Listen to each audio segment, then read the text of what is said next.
प्लासी की लड़ाई में जितने लोग मैदान में लड़ रहे थे उससे ज्यादा लोग मैदान के बाहर खड़े होकर तमाशा देख रहे थे, लड़ाई का परिणाम सुनने की प्रतीक्षा कर रहे थे। देश के भाग्य का निर्णय होने जा रहा था, मगर उस निर्णय में सारा देश शामिल नहीं था। विदेश मंत्री के नाते मैं अफगानिस्तान गया था। आपको सुनकर ताज्जुब होगा, अफगानिस्तान के अपने मेजबानों से मैंने कहा मैं गजनी जाना चाहता हूं, गजनी। पहले वो मेरी बात उनकी समझ में नहीं आई, कहने लगे गजनी तो कोई टूरिस्ट स्पॉट नहीं है, गजनी में कोई 5 स्टार होटल नहीं है, गजनी में आप जाकर क्या करेंगे, गजनी में आप जाकर क्या देखेंगे।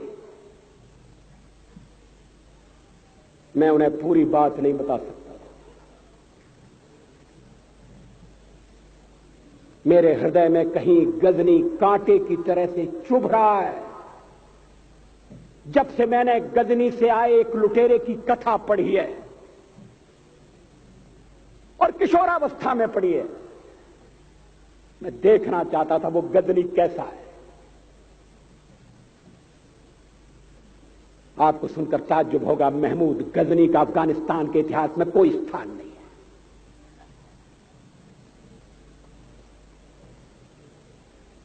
गजनी छोटी सी जगह है, छोटा सा गांव है।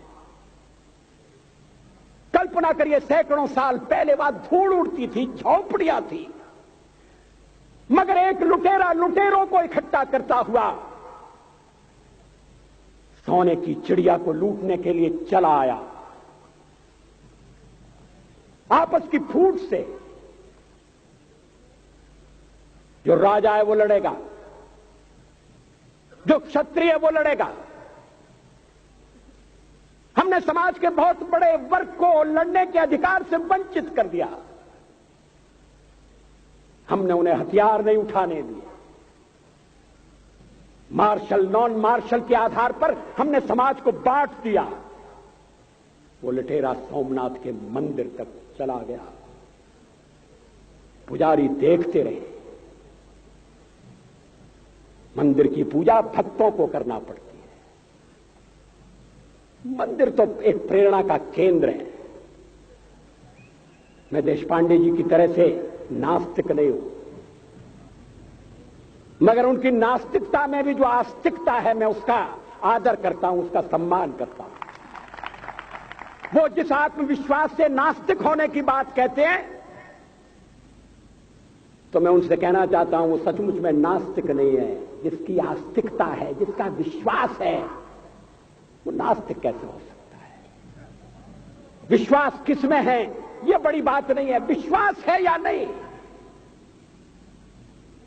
हमने समाज के बहुत से बड़े वर्ग को विश्वासहीन बना दिया।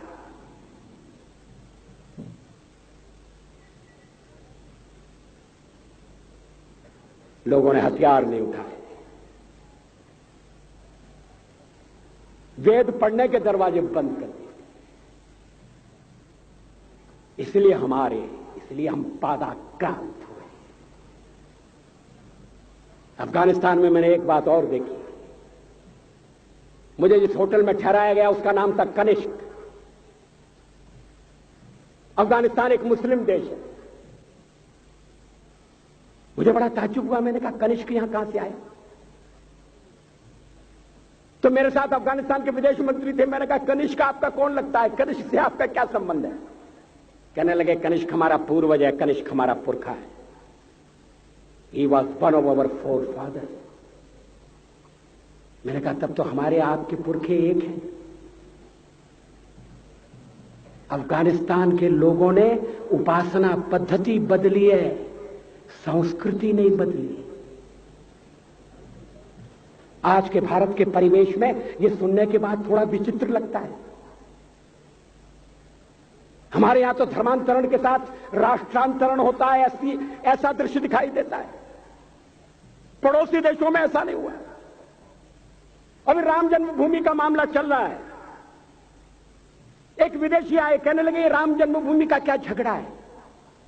हमने कहा इस पर विवाद हो रहा है कि श्री राम कहां पैदा हुए थे, और जहां पैदा हुए थे वो स्थान उनके मंदिर के लिए प्रयुक्त किया जाए या न किया जाए।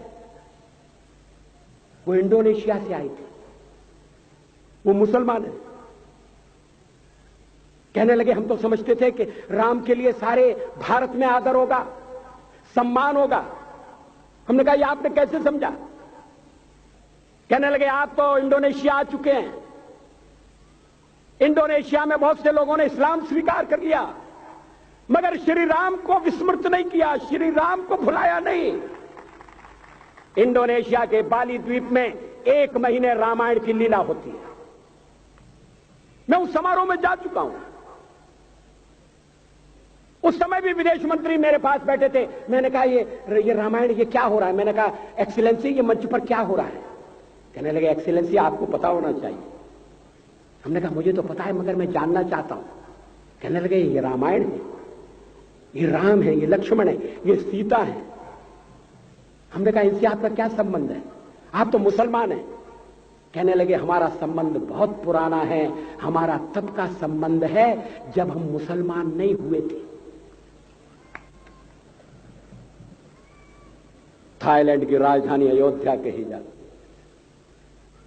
थाईलैंड के राजा को आज भी राम कहा जाता है। सावरकर जी ने हिंदू राष्ट्र की बात की, हिम्मत के साथ।